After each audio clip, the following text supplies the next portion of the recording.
Mayakan Hamas a yanzu sun fitar da wani sabuwar gargadi ga sojojin kasar Isra'ila a sakamakon shirye-shiryen da suke yi na ci gaba da mamayar yankunan iyakokin Gaza. Mahukuntan na Hamas sun tabbatar da kasar Isra'ila cewa za su ci gaba da farmakar sojojin kasar matuƙar kasar bata ayyana janye shirin nata na aiwatar da mamaya a cikin zirin Gaza ba. Yayin da suka tabbatar da cewa zuwa sojojin kasar Isra'ila suna ci gaba da farmakar guraren da fararen hula ne kadai ke rayuwa a gurin ba tare da taron mayakan nata gaba da gaba ba. Wannan dai wani martani ne daga shugabannin kasar Isra'ila wanda wani ministan cikin gida wato bin Gavir ya ayyana cewa ya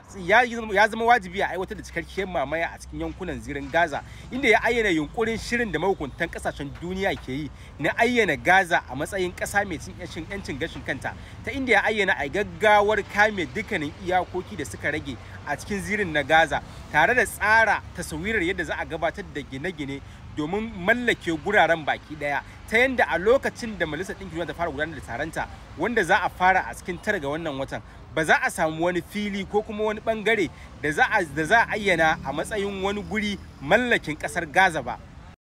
To sai dai biyo bayan firicin na ministan cikin kasar Isra'ila, kungiyar Hamas ta fitar da wani sako inda ta ayyana cewa mayakanta suna shirye-shirye ganin sun kawar da minista mai tsaron ra'ayi dan kasar Isra'ila. To sai dai mahukunta a kasar Isra'ila a baya-bayan nan sun ayyana cewa ministan bin Gabir ya tsallake rijiya da baya a yunkurin shirin da mayakan Hamas suke yi na ganin cewa sun kawar da shi a yankunan da ke iyaka da West Bank.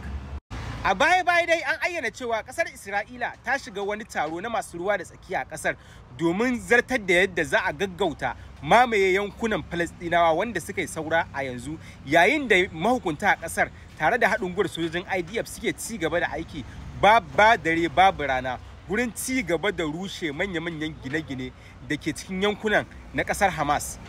Zuwa yanzu dai an tabbatar da mahukunta a ƙasar Isra'ila sun rushe manya-manyan gine-gine da kashi 75 cikin 100 a cikin gine-ginen da ke yankin West Bank, tare da